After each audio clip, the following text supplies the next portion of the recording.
Welcome to All Basket Games. I'm Gerolf and this is Vajandil.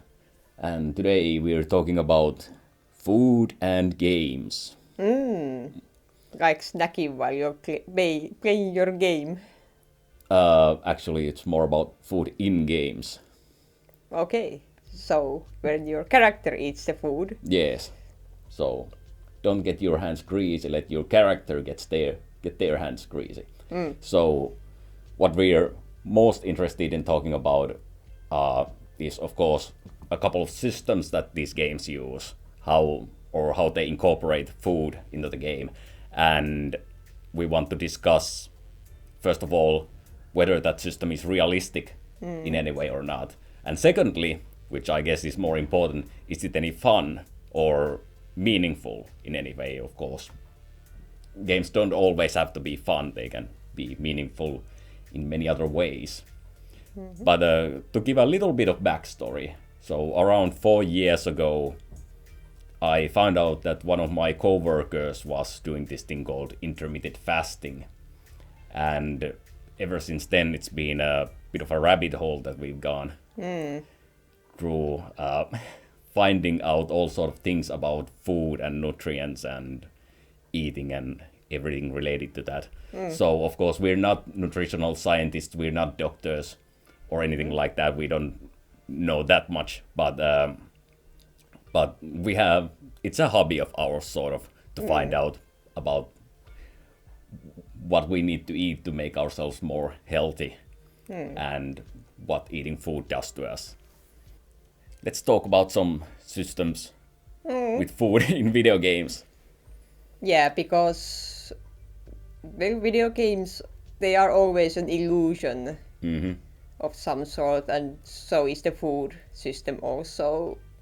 Food is very realistic because everyone knows that when you eat, you live with your food, with the food.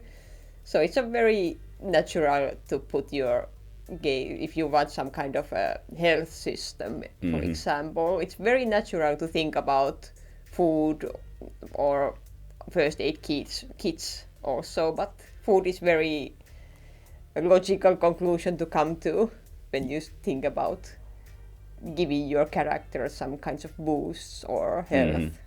Yeah. And so I guess the first system we could have a look, this is actually from pretty old games. So in like the first 5 Ultima games, how this system of food basically works is that you have a number, like a numerical counter, and whenever you buy food, it goes up, and whenever you walk around, it goes down. So it's essentially, it's not how hungry you are, it's just how much rations you have with you. And that's basically it. But like the one interesting thing about that, especially in I guess the earlier Ultima games, I think it was used in the very first Ultima, so that was Akalabet, which is Ultima 0, and from Ultima 1 to Ultima 5. And a peculiar thing about the system is that the moment that your food runs out, it's just immediate game over. Your character opens their bag and says, oh, there's no rations there. Guess I'll die. Yeah, it's kind of a countdown timer in a sense. Yeah. And you just make it longer by using your money as in exchange for that. Yeah. It almost sounds like some system that could be incorporated into today's like mobile gaming business, where you would have to pay for food for your characters or something. But yeah, I said it's a countdown timer, but at least it's kind of a very natural part of the game. It's displayed as a number and it's a ration. It's food that your characters have to consume to keep going. Yeah. But the immediate death is kind of like, we know there's famine been around for as long as humans have lived, And part of famine is that people can live without eating very long time, and that's the most sad part about it. Yeah. So So when you're hungry, you're not gonna die immediately. yeah. So if we talk about the realism of this system, there's, I think, at least three things that come to me on the top of my head. And the first thing, I guess, is that I guess it's kind of nice that it's automated, in that you don't have to like stop and tell your characters that they need to eat. But on the other hand, it feels sort of like, because you're walking around and the numbers just go down gradually, it doesn't feel like you're eating like you're supposed to. You don't sit down to eat like I guess people normally do, at least in the Western culture. Yeah. But instead, it feels like your character walks around with like this bag of potato chips and he's just munching. Snack Say- bars. Yeah. And indeed, the moment that your bag runs out, the character is just like, well, it's time to die. I guess yeah. life is not worth living. And the second system, as you talked about famine, there's this concept of fasting as well. And for those who don't know, fasting is basically the amount of time that you spend not eating. And basically, everybody's familiar with the term break fast. And the reason why we call break fast is because usually the longest amount of time that we don't eat is during the night. And during the morning, if you eat a breakfast, that means you break your fast. So that's where the term comes from.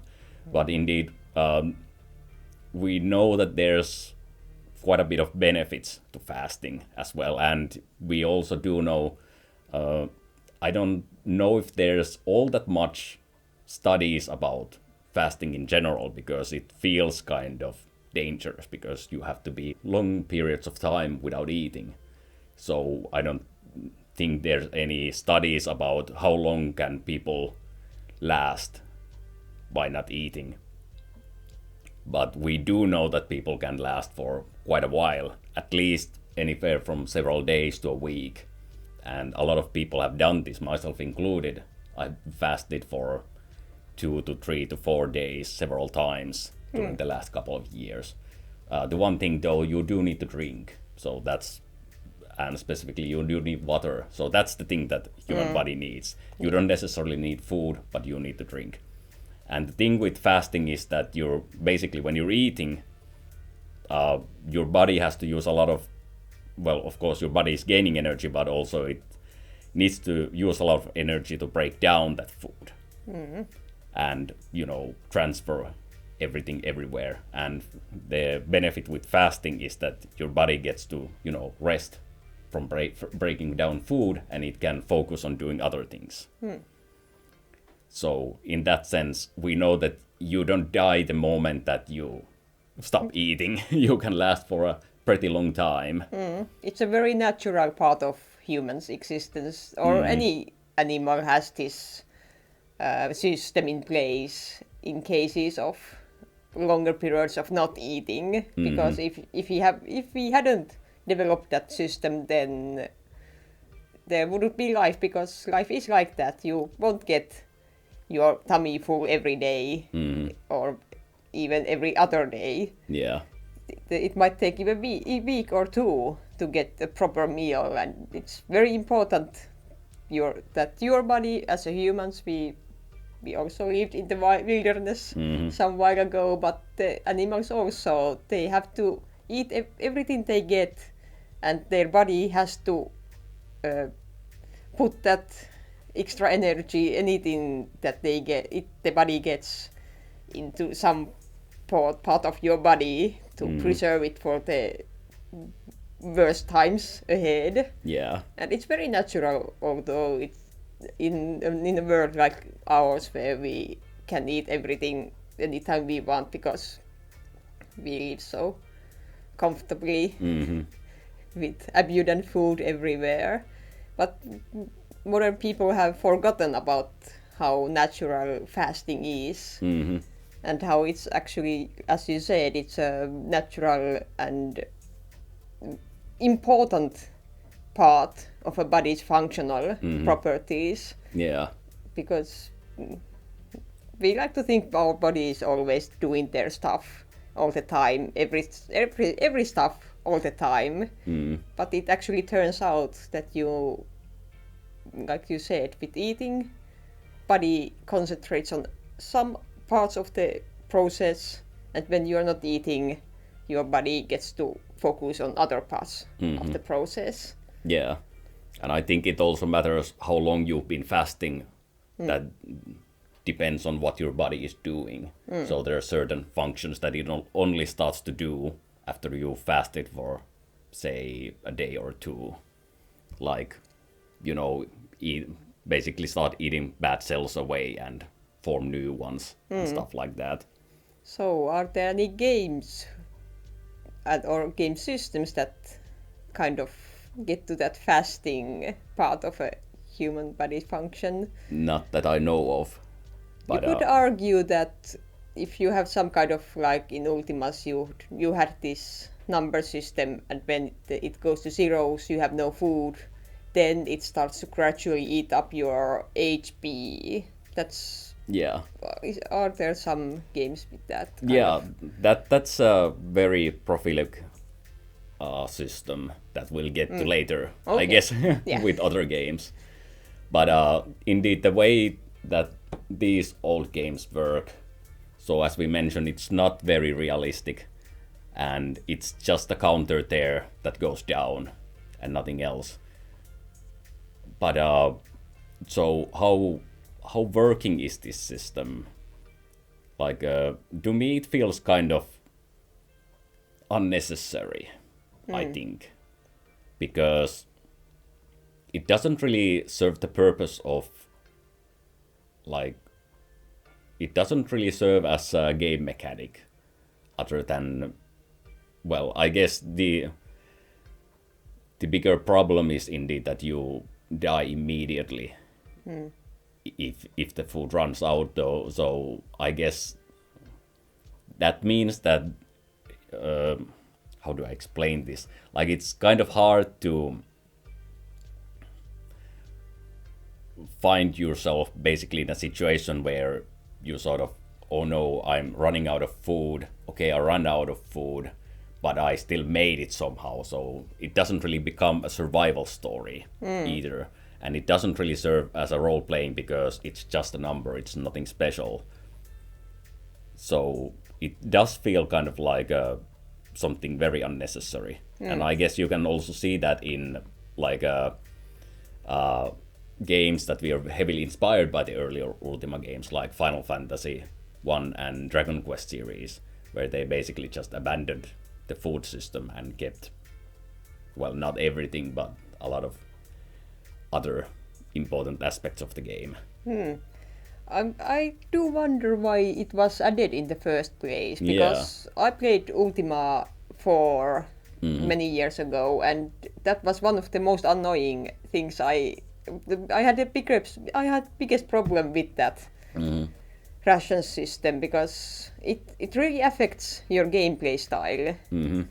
You in the beginning you don't really have that much money, and you have to decide where you spend that money, and rations is obvious because without that you won't continue the game at all. So you have to actually put quite a lot of money on that, on those rations. And I remember in the starting city I always was cursing this, that I need to buy those rations all the time and go out, but I don't have the courage to go further just because of that timer ticking away towards zero. It really limits, and I essentially was just staying in the nearest vicinity of that city for a long time, just to grind myself more money, and essentially more money to get more rations, so that I have million rations, and then I am brave enough to go further. So now that you mention it in that way, it almost sounds like it's a tax. Like you could spend that money buying weapons or something that actually benefits your character, but the game sort of wants to tax you. You have to sort of pay an extra fee, which is buying those rations in order to actually advance forward. So I guess that's one way of seeing it. Actually, what I wanted to talk about as well is that there's a modern version, sort of, from this same system, and that's in games like Mountain Blade. So, in Ultima, of course, in the first one you're alone, and in the later games you're with a party, but it's always like a maximum of around 6 characters. And in Mountain Blade you have your whole, war band of heroes.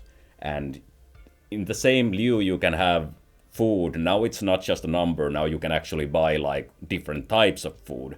But especially in, I guess, I don't remember if it was in the first game, but in the second game, in Mountain Blade 2 Bannerlord, you sort of see the food as a number that tells you how much do you have left, for how many days do you have left food. And there is like an added, not just role-playing, but like a added moral system, in that if you buy if you have different kinds of food in your inventory, okay, they're going to take up more slots, or they're going to weight more, which is bad. But at the same time, your party will be more happy in that they're not just eating hardtacks.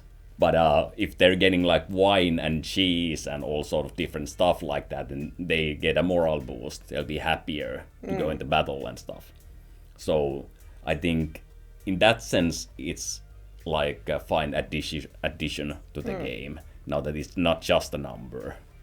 Yeah, because that's another very obvious thing about food, that it really is a moral booster, and everyone knows that it gets pretty repetitive to just eat one single food, and your taste buds get numb kind of for the same food. You get very bored of it, and if you get variation, then you are happier because of that variation. I don't know what kind of reward system we have in our heads for that, or is that there to ensure that we get lots of variety from eating different foods, that ensures us that we get all the nutrition we need. Yeah. I'm trying to get that biology thing here too, why it's I mean, like that. it does sound logical. I don't know if that's the reason, but... Yeah, but it's very nice that when there's, 20, 30 years between the first Ultima with the number and this game. And I see this kind of system has evolved very nicely into a very logical and satisfying kind of system, that you have to make decisions, not just that, should I spend money on this ration or on a weapon, but you also have to decide what kinds of foods and how much you put your money into making your troops happy. So I really see how it can be very nice in this newer iteration of this system. And overall, I also think that it works better in this sort of game, because, the Ultima games were like role-playing games, where you want to improve your 1 to 6 characters that you have with you, as opposed to Mountain Blade, where, okay, you maybe have like 6 party members or so, but you don't like find new improved weapons necessarily in every town. Instead, what you want to focus on is your whole group of members that may be like 100 men strong. Yeah, so it's more like a resource management game more than a role-playing game or action game. Yeah. So, to summarize, this system, in its earlier stages, I don't think it was really good, and I don't think it fits all that well. Or, well, it might fit better if it wasn't just a number, if you actually saw what kind of food you have and you could use later. Actually, I guess we'll get to talk about that kind of system very soon, but I think in Mount and Blade it works pretty well. So I don't think it's a bad system in that it has improved over time and it has found itself into a game format where it works better. So that was kind of a food as a what kind of term would you give for this kind of system? That would be like food as a time bomb, I guess. Yeah. And once again, there's no benefits to having more food aside from the fact that you have more time before you need to think about it again. So, yeah. All right, the next kind of system. Our next system is... Again. So, the Ultima series, it spans like 9 main games plus a lot of extra games. So, we're going to be talking about Ultima games a lot. So, our next system is actually from Ultima 7, which is basically food is kind of like a meter on a specific party member or a character, and that meter is basically just looking at how hungry that person is. And this is also used, I think, in games like Kingdom Come Deliverance. And the usual way that this system works in these kind of games is that there's often like there's no positive thing to being full, aside from the fact that you're not dying or anything. But the lower the meter goes, and well, it doesn't necessarily do anything bad at that time, but when it reaches 0, that's when your character usually starts taking damage. So now you're immediately taking damage. Actually, I said there's usually no positives about this system, but I guess Minecraft, I think, goes into the same line. And in that game, if you're full, then it means that you're recovering your hearts or your health. So in that sense, that's one of the games where it does have a positive effect. But in Ultima games, or Ultima 7 and in Kingdom Come Deliverance, being full doesn't give you any benefit. Actually, in Kingdom Come, if you're over full, you can get even more full than you should be, and that actually, I think it reduces your stamina because now you're too bloated, so to say. Yeah, and I'm actually reminded of, because all the Sims games usually have these kind of hunger meter, and it's all about happiness. Oh yeah. I think I haven't played the Sims games or any other games, so I can't say what happens with are there benefits to having a full sim, and what exactly happens when they are not full. Are they just sad, or does the character become kind of incompetent in their skills or anything like that? But yes, that's also the same system in these kinds of simulation games. I remember there's also all these theme parks and Zoo Tycoon. I think they had some kinds of hunger meters, and you managed those by placing in buildings that hot dog stands or burger stands, so that they get to the eatery establishment before they get too hungry. And even if they get too hungry, they start becoming sad and unhappy. It lowers the satisfaction score for your park or theme park or whatever. Yeah. But that's not about death or living or dying. It's about being happy in your amusement park. Yeah. But still, it feels like the negative effects are sort of mostly there, and especially, I mean, I mentioned that it's a meter, but in Ultima 7 specifically, you don't actually see it as a meter. You don't even see it as a number. It's more like your party members just start to say that, "Yeah, I'm a bit peckish," when they're hungry, and then they start saying, "I could use something to eat." Yeah, and these negative effects, they tap into the realistic side of being hungry, because if you feel hungry, you start to become irritated or Yeah. angry, or you can't focus well, and that's very understandable to use hunger as this kind of a moral or defining the moral of your troops or your character or your sims walking around. Yeah. So I'd say that this system pretty well simulates what food and hunger feels like. Or how we sort of think it works.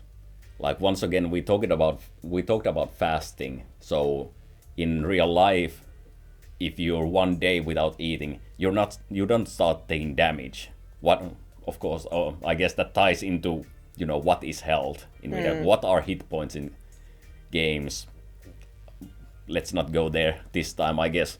But if you think about it as something that makes you die somewhat quickly, then that's not really the case.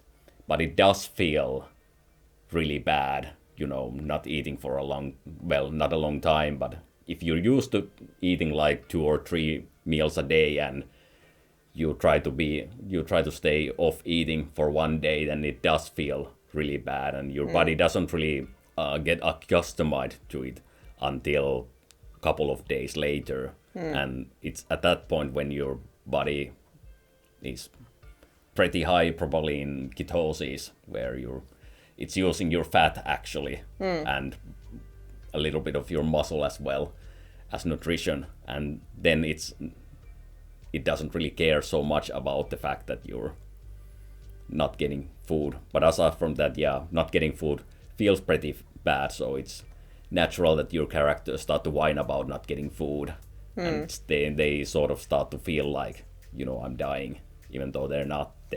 They could go for a week without eating. Yeah, I think what you were getting at with that fasting part was that when you are in the fasting state, then you don't feel hunger that ravenously as you would after a big meal that doesn't provide you with the ketosis or this fasting state.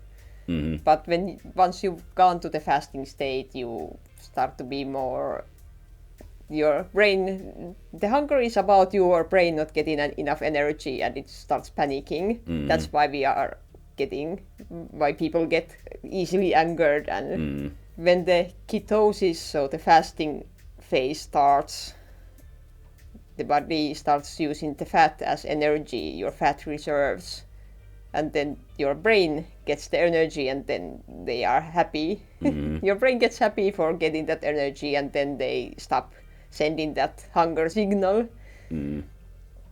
Yeah. That's basically what hunger is.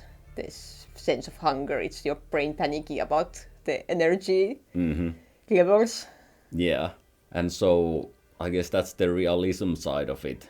But so how does this feel as a game mechanic? I think back when I was playing playing Ultima 7, I don't really think that anybody specifically enjoys that system. Because what it means is that, every now and then your characters will start to whine about not getting enough food or basically being hungry. And just to offset that, you basically have to, the whole game is very much about inventory management, because this was a time when, if you played Skyrim or games like that, in those games, what your inventory looks like, it's kind of like a list. But not so in Ultima 7. It wasn't a list, it was a physical, like a backpack. And you can place the items there however you want. They're not slotted anywhere. You can put them all like on top of each other. And So you walk around and somebody says they're hungry, and you're like, all right, which one of my party members had some food? And so you start to rummage through everybody's backpacks. And you're like, okay, I don't see any food there, and you start to move items around, and like, where the heck is the food? And eventually you find like a ham somewhere, and you're like, okay, eat this. And I guess in that sense, it does add a little bit of silliness into the game, but at the same time, it sort of adds a lot of inventory management to a game that's already full of inventory management. But on the other hand, if I have to find something positive about it, it is that it's just one more thing that basically tries to force you to learn that you really need to keep track of who is carrying what, and indeed try to manage your stuff so that you don't just, okay, so I got some trinket, I'll just throw it to whoever can carry it. But instead you try to manage, okay, I have this guy called Dupre, so he's gonna carry all our food, and I got this guy called YOLO, he's gonna carry all our weapons, and there's Shamino, he's gonna carry all our money. And so it does sort of add to that. But then if you consider, we haven't played Minecraft, but from what I've seen, it does feel like that's one of the games that does this pretty well as well, in the fact that, as I mentioned, Ultima 7 and Kingdom Come, they don't have any positive effects with the food, whereas Minecraft, you do get your health back, so that's one big incentive to keep your character filled at all times and have food with you at all times. I really like Kingdom Come Deliverance, but in that game, it's a bit sad that the food... I wish you could roleplay with the food a bit more. It's not even a meter, it's just a number that you see, and especially there's this one perk that gives you a little bit of agility if you manage to stay within 50 and 100, like for 5 days. So you try to keep that number between 50 and 100 at all times, and it becomes just... you just try to manage a number like that instead of actually enjoying the role-playing side of it or anything else. I started to think about the simulation games and how that affects. And the hunger meter in those games is usually just one part of various satisfaction meters you have to fill for your customers. There's usually in theme park games, there's also this kind of entertainment meter probably. There also might be a hunger and thirst meters separately, so it's just one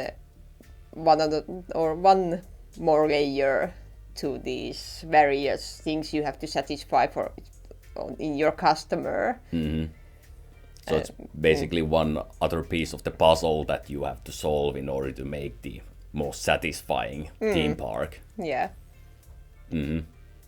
But I don't have any kind of experienced or big insight on that. I think it's a working part of the system to have the hunger meter also, because people go to theme parks and they spend a day there, and it's very logical to have some kinds of restaurants there too. Yeah. So there's nothing groundbreaking about that, having food in there. Yeah. So what would we call this? What's a good term for this kind of food system? Is it the moral booster, or it keeps... It's not moral booster, it's more about food as I'd say negative preventer. yeah. Preventing negative effects. Yeah. I'd almost say it's like a food as a piece of a puzzle in that sense. It's something that you just have to manage. Like one piece of the puzzle that you always have to solve, and that's it. Nothing more, nothing less. Yeah. Okay, and the next system what the ultimate game is gonna be this time. Yeah, so we just talked about 7, so now we get to 8 and 9. And do I have any other games relating to that? Yeah, so actually I have 9 here. I guess we can just take that out. So this time it's about food as a potion or as something that just gives you health. So once again, whatever health is, you put some food into your mouth and you get some health. And did it work that way in Oblivion and Skyrim as well? It did, right? I think so. I think so. Yeah. Because I went on a little rant about the food, how it's so sad that it's not very. There's always those potions you can make as an alchemist, and they are way better than any food can ever be. So I guess they do. Yeah. So there's actually quite a lot of games that use this aside from these two. There's like, if you think about old Castlevania games, it was this whole joke that, you know, you go around with your whip and you whip some wall, like an ancient castle wall, and the wall breaks and like a whole roasted turkey meals falls out and you just, ooh, food, you eat it. As a side note, that was very confusing to me seeing Castlevania for the first time, because you get hearts. And I always thought those were the health, because that's very symbolic of health in any game. Yeah. But in Castlevania, it's actually the food. It is the HP part, and the hearts do something completely different. Yeah, they affect your like special weapons. So how many times you can use your special weapon. And then there's like these beat 'em up games, like Street of Rage 4 and well, Street of Rage Final Fight, where you go around and on the stages you'll see something like an old oil barrel or something. You hit that, and once again there's this whole roasted turkey meal comes out, and you eat it right then and there. And I guess like one of the common themes here is usually that you just put the food in your mouth and you're immediately, bam, full health. Or at least you get a little bit of health. Because it once again, it depends on the game. For our RPGs that have potions, usually food is like, it's like a limited potion. Like I remember in Ultima 9, if you, let's say you have played long enough that you have the full health meter in the game and you fight and you lose half of it. Now if you want to restore it back to full health, you can either like drink a couple of potions or you can eat like 17 loaves of bread. So it's just the food only gives you a little bit of health. And I guess it's a similar thing with the Elder Scrolls series. But with games that don't have these potion things, with like Final Fight and Castlevania, then in those games you eat that whole roast and you get full health. Coming back to those, why when there are potions, the potions are, I can think of any game where it's other way around, that food is more powerful and potions are weaker. But I guess it's the idea that potion is kind of a distilled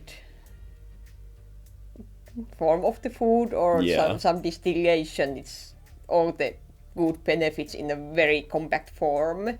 So I kind of get it why it's like that. Yeah. But on the other hand, I really wish there was more emphasis on food being also good, if not better than some potions, if you are a very good cook or make good meals, for example. There would be a whole mechanic behind it, especially since in the Elder Scrolls series you already you can be an alchemist and combine herbs and all other ingredients into these potions. So why cooking wouldn't be same kind of profession to have in that game? Well, you can also argue that it's gonna be pretty similar. Why have alchemist and then have a cook, and they're kind of the same thing then? Yeah. So I can understand that, but this is just kind of a.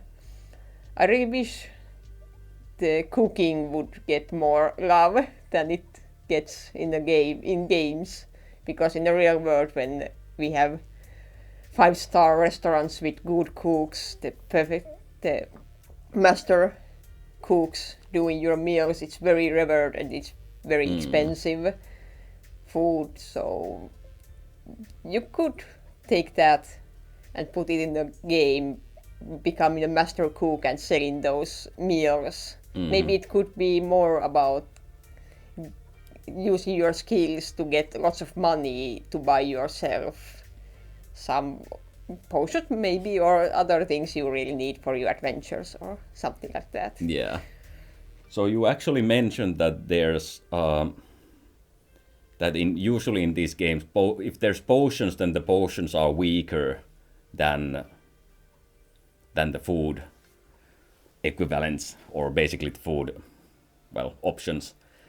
But there are some. There's at least one exceptions to that, which is World of Warcraft. Let's talk about that in a minute. But yeah, I also wanted to mention, because Breath of the Wild coming into this, especially since you got to the subject of cooking, because in Breath of the Wild, was there potions? I think there are potions, Yeah, but you there. use monster parts to make these potions, bottles of potion. Oh yeah. Yeah, but there is food, and food is basically your like primary way of getting health back. Yeah, that's true. Yeah, and one of the things that sort of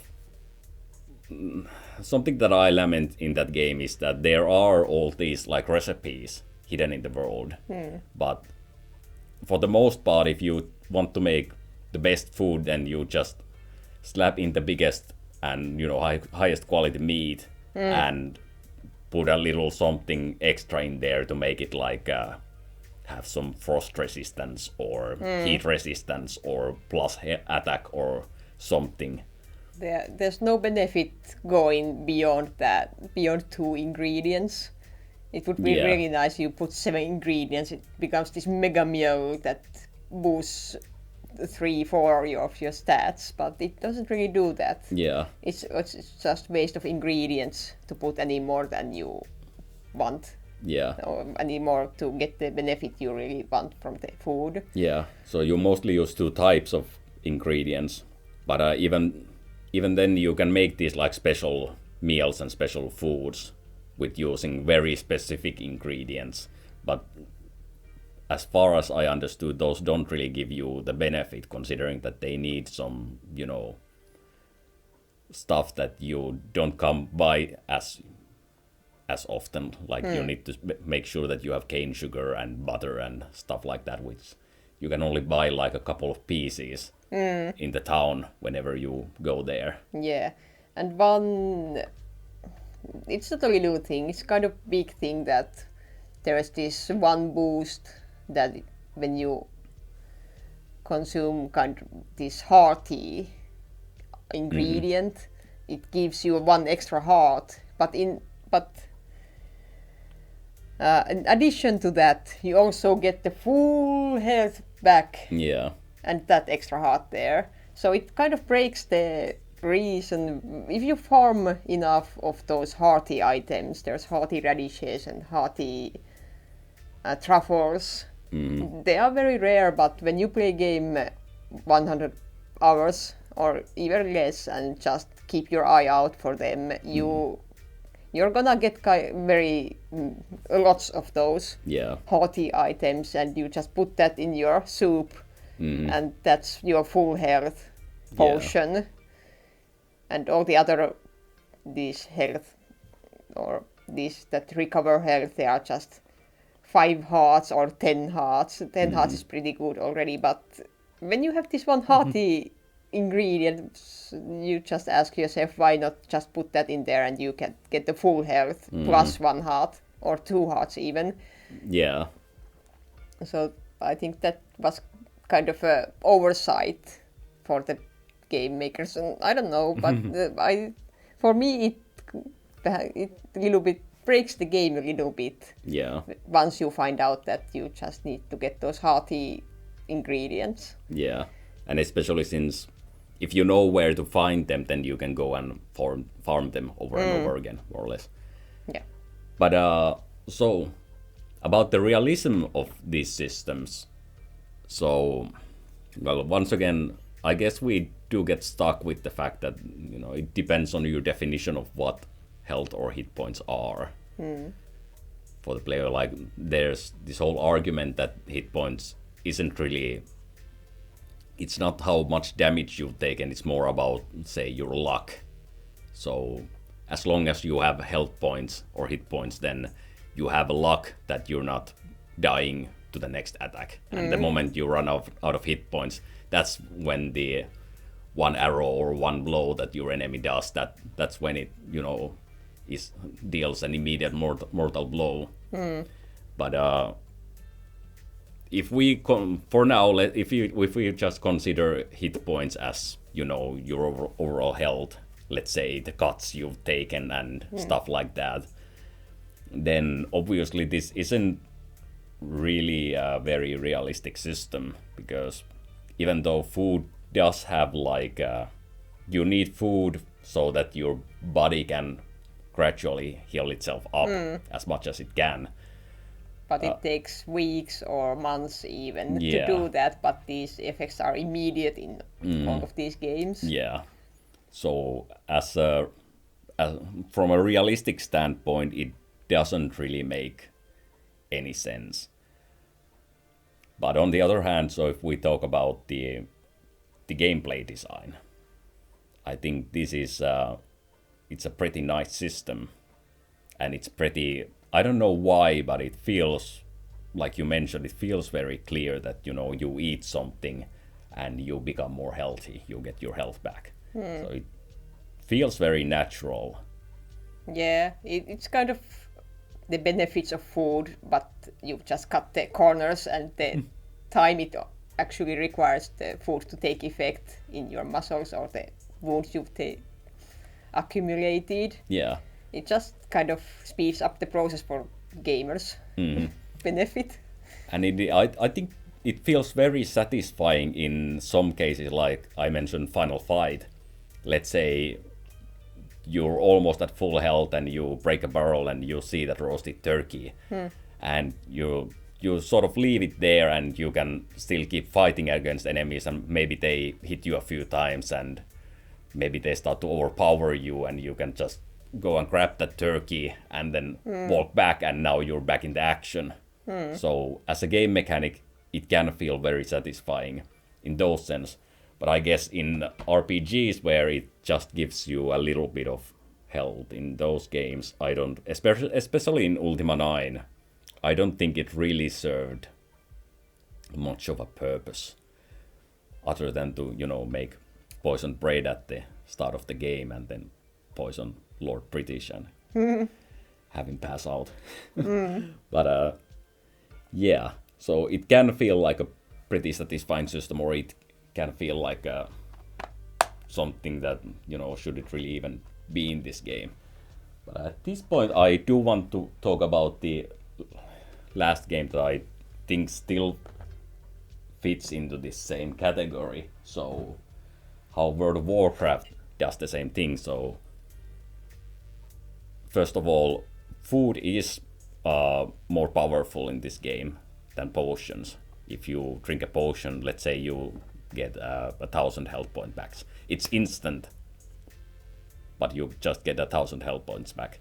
And if you sit down and eat food, then you can get like 10,000 health back. But you need to sit down, and it will happen gradually. There's actually more differences also, the fact that potions, they have a cooldown, so you can't drink potions all the time. After you drink one, you have to wait a minute or two before you can drink another one. But you can do that inside of combat. So that's the benefit of potions, in that if you're in the middle of a fight, you can sort of just down a potion and now you got a little bit of health back. And well, there's actually a third way to get health, which I thought it was pretty interesting in the already in the vanilla version, in that you can also bandage yourself. And that's another thing. I think it also has a cooldown, but basically bandaging is sort of like the in-between between eating and between drinking a potion. I don't remember if you had to be out of combat, but in some cases you could do, if you were fighting like an opponent, you could use a ability that stunned the opponent, and then you could run somewhere a bit further and you could start bandage yourself. So it was sort of there in the between. So as I mentioned, you have to sit down and eat, and they changed this a lot in the later expansions of the game, but in the original game, food was very much a necessity, especially if you were playing a character that was like a warrior, that's very heavy on melee stuff, and it's always, fighting close quarters and doesn't have any healing spells. So if you were fighting monsters that were about your level or maybe at one level above you, how it would go is that you rush to an enemy, you fight it, takes a while, and then you have to sit down and eat. And when you're back to full health, you rush to another enemy, you fight it, and once again you sit down and you eat. So you're eating a lot. Yeah. Could you cook yourself special meals, or was it always buying loaves of bread or something? You can, yes. There's a whole cooking skill, basically. Is it satisfactory to focus on that? Does it work on this game? I think it works, but I wouldn't call cooking itself satisfactory. Because it's just, you have the ingredients and you just press the button to start cooking, and then your character just sort of cooks, and the food just appears in your inventory. But of course there's a little benefit in that most foods that you buy, they only give you health, but foods that you cook, if you sit down and you eat them for a couple of seconds, I don't remember the exact time, might have been with 15 seconds, but you get a little buff as well. It's probably not anything significant, but it's like a nice addition to a fact. And of course, cooking allows you to use ingredients that you find from monsters, so I guess that's also a little benefit.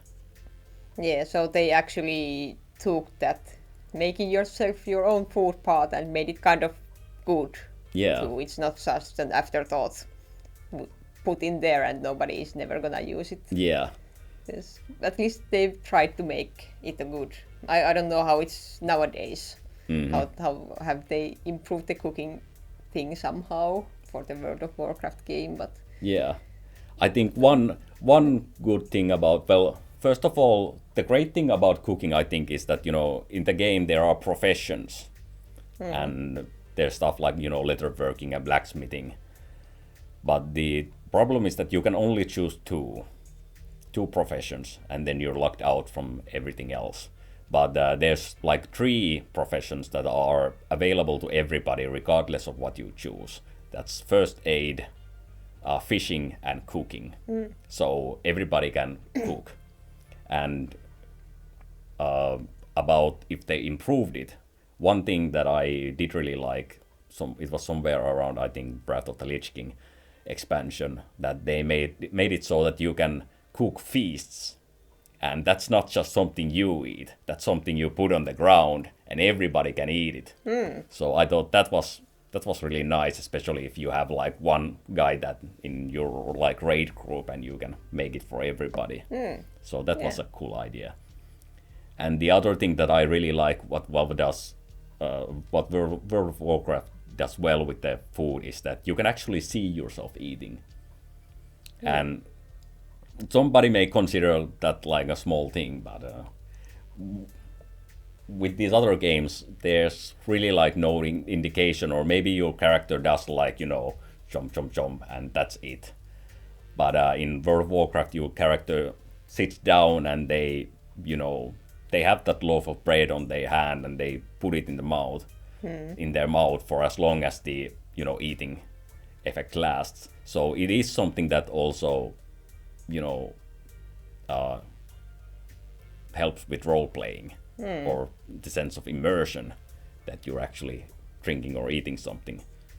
And yeah, there's also like alcoholic drinks there, and well, we don't need to go there because we didn't talk about the drinks with other games either. But yeah, overall, like once again, this isn't any more realistic than those other games where you get your health back instantly. Now you're just getting it slightly bit slower, but it's still much faster than you would in real life. But it's more realistic than those games because you don't swallow a full bread. Bread.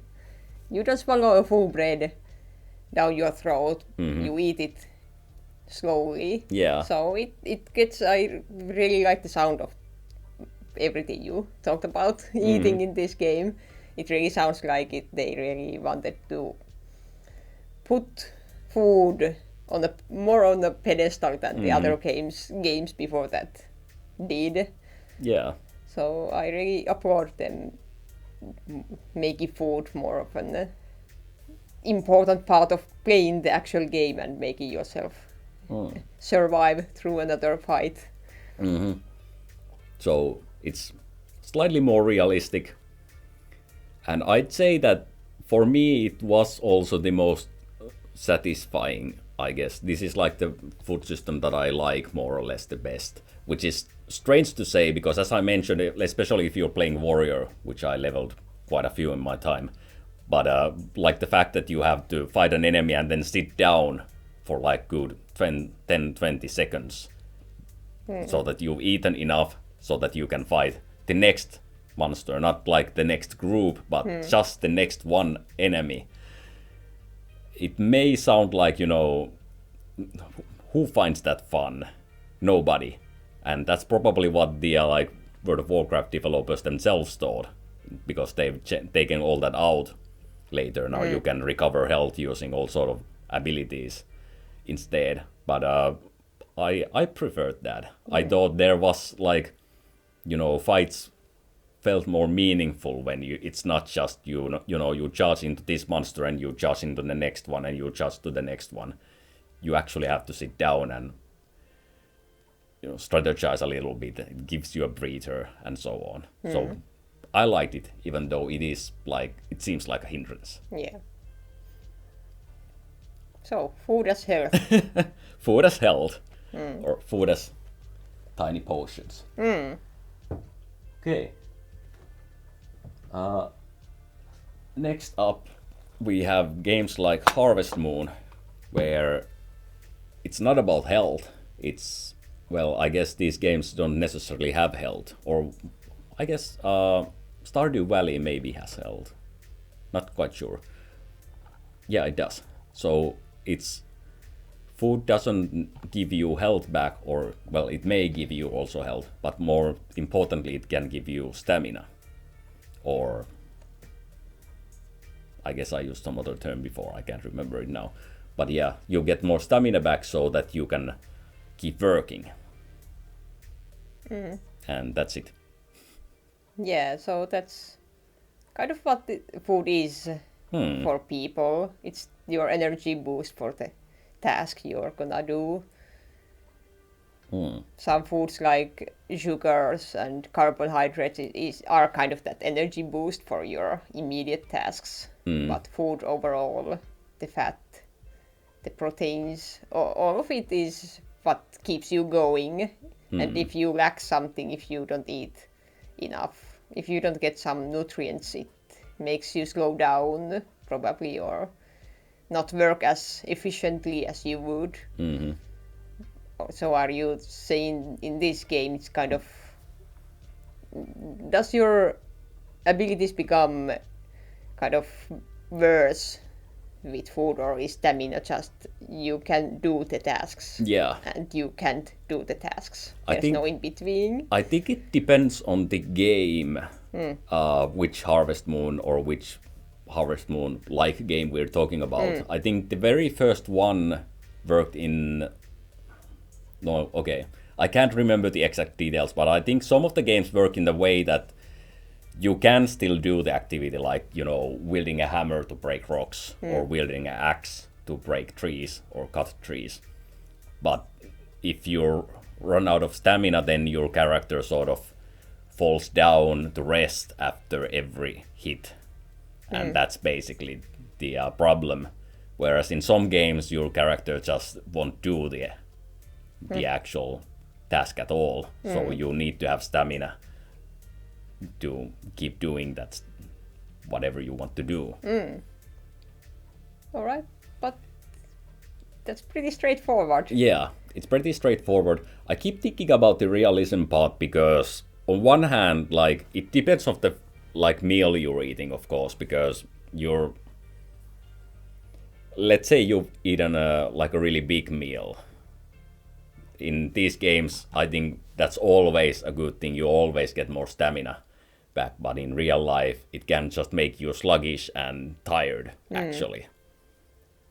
So it sort of, the stamina that you have, it's not really it's not your awareness or perception, it's just like how much actual muscle power you have to keep moving your legs forward or keep hammering away at something. Yeah.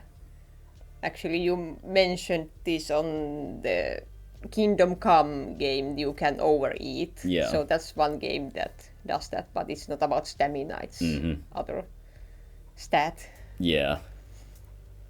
But yeah, this overeating is actually kind of a mechanic you could try using in the game. I don't know how many games have ever thought about doing that, but what about having just not only the meter and it's when you get full, it's full, but you could also go over it. So you as a player have to manage it not going over the optimum part of the meter over the red, as you would say. Yeah.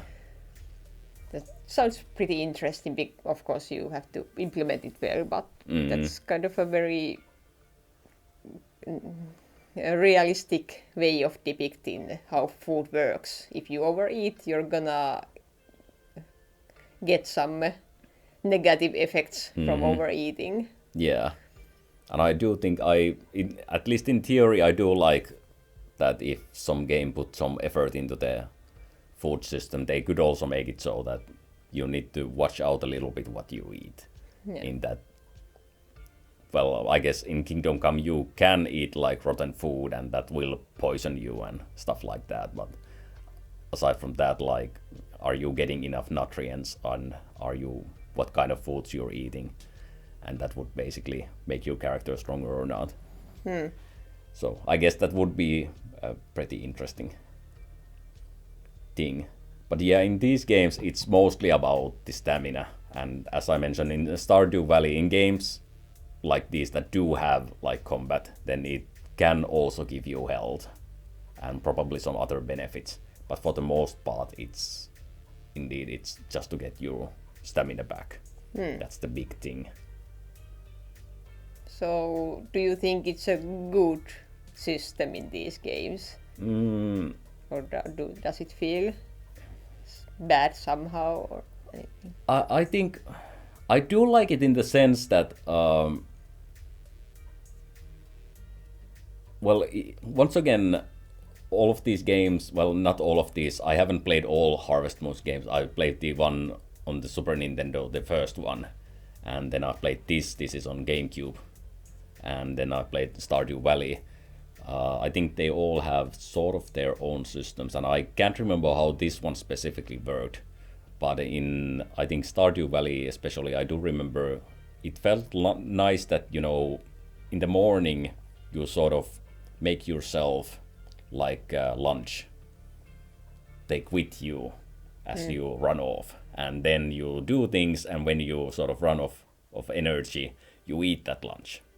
So I thought that was kind of a really neat sort of role plays.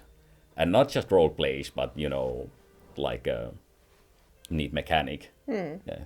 You take some food with you, and then you have this time, all right, I've worked that sweat, and now I can eat. So I thought that was kind of nice. So in that sense, I do think it's a rather nice mechanic. There is, of course, some like optimization problems in that.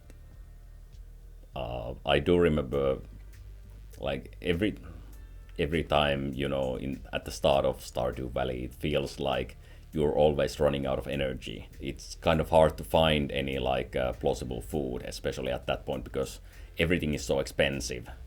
You don't want to waste money on food. You'd rather put it on seeds or something that you can turn into money later on. And so that, for me, that always means that I'm just running around the city looking at trash cans to see if I can find like abandoned cans of Coke from there, and then drinking those, and they don't even give you all that much energy. But I guess that, once again, that's become like my own story, my own experience with that. So in that sense, yeah, it's interesting. Yeah. All right. So food as stamina. Yeah, food as a source of stamina, or food as a stamina potion. Yeah. Well, compared to how the first Ultimas used it as a number, and when that number hits 0, you're dead. That's more of a realistic take on that kind of timer. Yeah, so you run out of energy, but you can get it back. All right. Next up, we have food as a buff. So the way I wonder is, well, you can mention if you can remember any other games, but the way food works in Sakuna of Rise and Ruin is that you essentially, there's like one chance to eat every day. And I say that it's a one chance because whenever you eat, it basically the timer goes into night time. So and yeah, you can't eat twice in the night. So yeah, there's only one chance in the day to eat. And you have your one meal, and it basically, what that meal gives you, you don't have to eat, but you can eat. And what that meal gives you is that you get some buffs for the next day. Like you get more health, or more strength, or more stamina, more special power. And fullness is one stat also. Yes.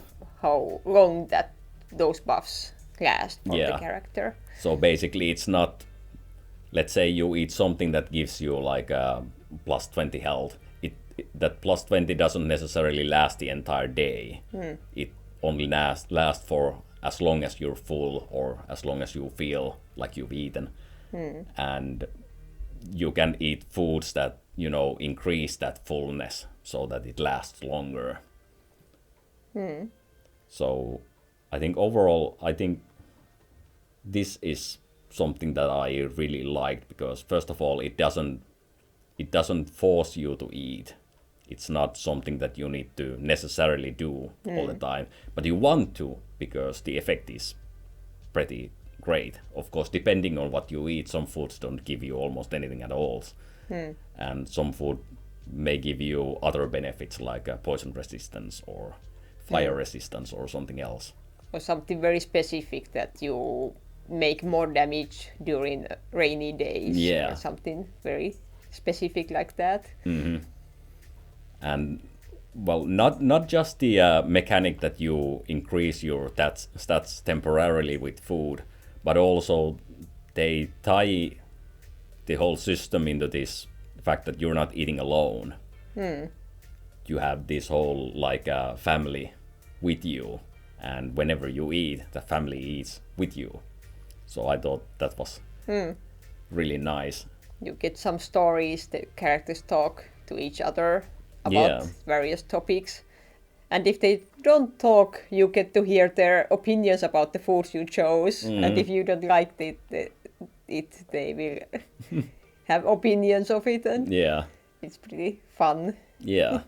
Well, I already glamored how I really like the system in World of Warcraft, but I think this is like the other system that I really like.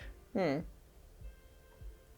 that food always, it has a meaning and like it lasts for like a good amount of time. Yeah, and you actually feel it's very cozy seeing that eating eating ritual. Everyone is sitting around the table and eating. Sometimes they talk, sometimes they complain about the food, but it's very cozy and we always you could skip it. Maybe later on you skipped more those sections, but mostly we just wanted to see it to the end, even though they weren't talking about anything important. It was just so fun to watch this little moment with the family eating together. Yeah, and I guess this is, with a game like Kingdom Come, I sort of wish that it had more of a food eating system like this one, or like the one in World of Warcraft, where it would feel something like an event, more or less. So I thought that was nice. So I really like the way it works in this game, and I can't think of any other games that do this sort of thing. Because like once again in World of Warcraft, if you sit down and eat like special foods, then you do get a buff. But like this is a game where it's all about the buff. You don't really need to eat at all, but you want to because it gives you nice benefits. I really want to see more of this. And from the realism side, I guess would this probably be even like the most realistic in a sense? Yeah, I could see that depending on what your day is gonna be, you kind of some people might want to think about what they should eat before they start. If their task is gonna be some 8-hour work at the field, you're gonna have to eat some very hefty meal before that. Yeah. So it kind of feels very realistic, at least compared to the previous or the other previous systems we talked about. Yeah. Yeah. Because like we're very used to like the fact that you need to eat multiple times a day and you feel like that's the normal, but to me this feels more like what humans maybe should do, or maybe what they've done for a long time before we got into like a society like we did. In that, you know, whenever you do have food, you eat yourself to full and then you just last for as long as you can. And of course the fact that food, it doesn't really, you know, give us health, but it does make our bodies stronger in the sense that it gives us nutrients. So in that sense also it feels like a sort of a realistic interpretation. Yeah, I really felt like this game was kind of a old Japanese family life simulation. Yeah. It really felt like they actually meant that in the old days people usually ate a very big one meal per day. Maybe even, well, Japan is very hot place during the summer when you have to grow the rice, so it's very understandable that you eat when it's not hot. Yeah. So in the night time, and during the day it's kind of you gotta work on the rice fields, so you don't have that luxury of sitting down and eating, except for some snack maybe. So Yeah. I think it really tried to simulate to the player how what it was like to live in old days when it was all manual labor, this field work, Yeah. and how maybe eating was once a day ritual. So basically this would be food as a temporary buff, I guess. Yeah, this topic we just talked about. Yeah. Yeah. And the next one we have on the line is this is Street Gangs. I guess I could have picked a more recent example, but basically this is the European name of the game. It's called River City Ransom in Americas, and Kunio Kunno Nekketsu Monogatari, I think in Japanese. So in these games, food isn't a temporary buff, it's a permanent buff.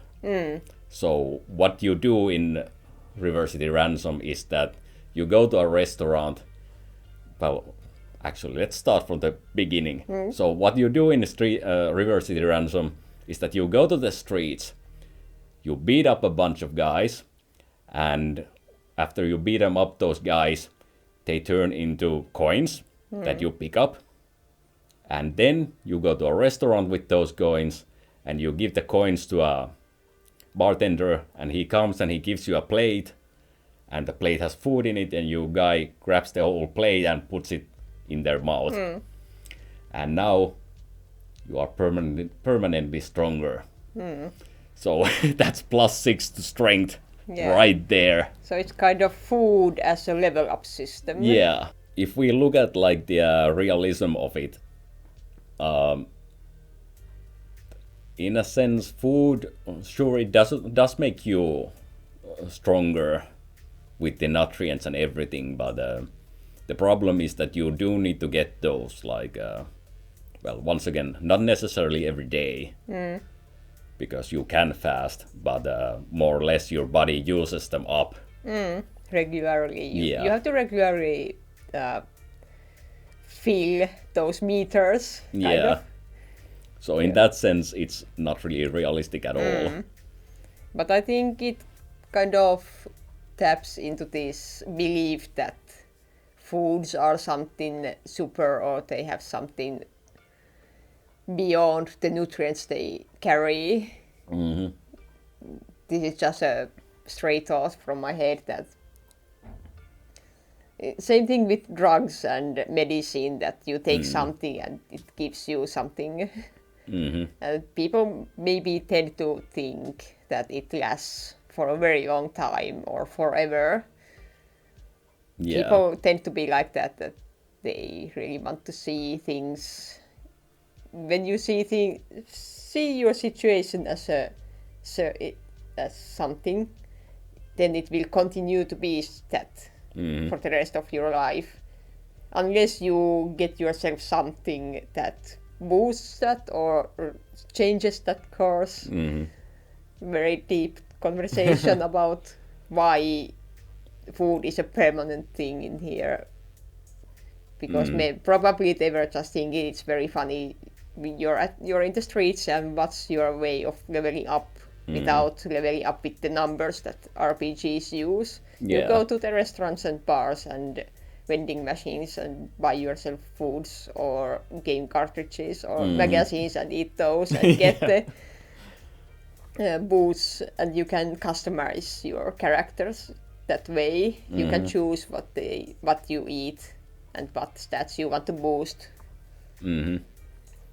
Yeah, so in a sense, it just takes any leveling system that you can imagine, and it just removes the experience points from there, and it's just money and what you buy with that money, and that gives you those stats. Yeah, it's kind of, nowadays there are many games that have these skill trees. It's kind of a skill tree system in this game too. You get points or resources or stuff, and you get to choose where you put those points in. So skill trees are kind of a modern take, and more of an abstract way of displaying that stat boosts.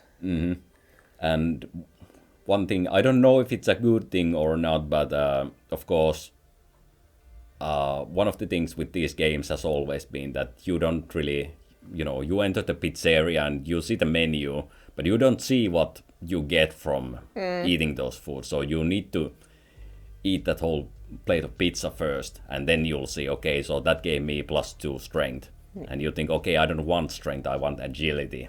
So let's eat something else next. And you sort of have to remember what you had to eat.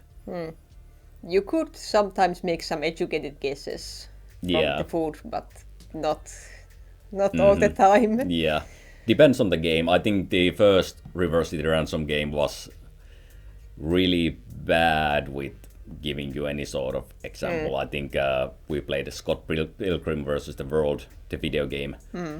That one, I think we actually managed to guess with some of the items what they do. And it's a bit strange that I think they...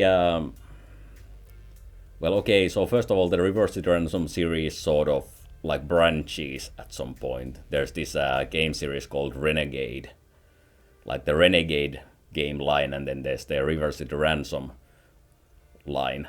And so the Reverse Ransom is obviously from the Reverse Ransom line, but the main character Kunio-kun also, continues in that Renegade line. And in those games, I think they have more of like an experience system, and it's more or less the Reverse Ransom game line that continues this line of, you have to eat all the game cartridges that you find, and they give you permanent stat boosts. So in a sense, it once again, so it's not realistic, but it's like a gamified. If we think about Sakuna as sort of realistic in that you gain a temporary buff, and what the great thing about video games is that your characters always they level up, so they just keep gaining abilities and they never lose them. So I guess that's like an sort of like an improvement of that ideal. And as a game mechanic, I'm trying to think, is there something about it that I don't like? I guess the one thing that may be a bit off-putting about it is that, okay, you can choose like what abilities you want to increase, so you can just, increase your strength as much as you want if you know what food or what item gives you strength. But at the same time, I guess that can kind of be a little strange in that, then you have a character who has very little whatever other stats for a while and just hits really, really hard. I don't know. I guess it's just positive that you have all that. It's just player choice. Yeah, you have all that freedom. Someone would complain about the fact that you can't guess what the foods gonna give you, because some foods are gonna be very expensive for the cents you accumulate from your enemies. Yeah. So, but all the games I've played with you, they have this good balance with. It doesn't really matter if you accidentally buy some of the item. It gives you some kind of boost, and that's it. Yeah. You always can go back and beat up some enemies and farm or get more money for your character and then buy more food. Yeah. So I don't see any bad sides.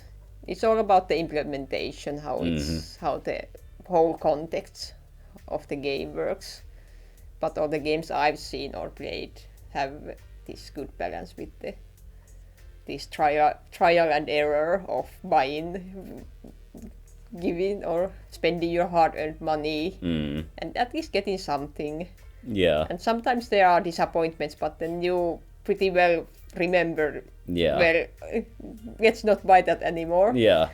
I guess it helps with, remembering those items, because you get such a big trauma from the fact that you bought something for like $100 and you spent like an hour getting that $100, and all it gives you is like a little well, maybe it gives you full health, but the situation where you used it, you already had full health, and that's not really what you wanted. Yeah, but all the mistakes you can make in these kinds of games, they don't prevent you from completing the game. Yeah. You can always just work harder, fight harder, and you can get further in the game. So, yeah, I really like the food system in these games.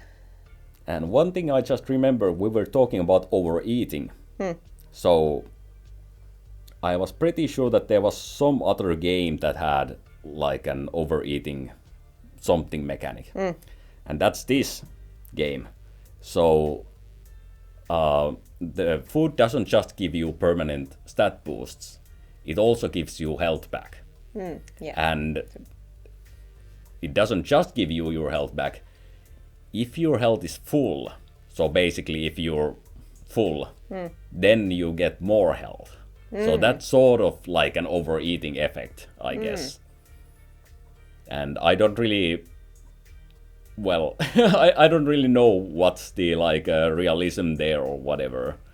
But I guess it's sort of interesting in that if your health is maxed and you eat something, then it doesn't go to waste. Your max health will increase. So, well, maybe that's the reason why they made it so even if your health is full, it doesn't feel like you've wasted a food that probably only gave you health or something. You also got your max health points increased. So that's sort of nice. So yeah, as a system, I think this is pretty satisfying. I do think I prefer the Sakuna of Rise and Ruin way in that it's like not permanent, it's a temporary buff, and you do something else to slowly increase your actual stats permanently. But still, I think it's a pretty good system.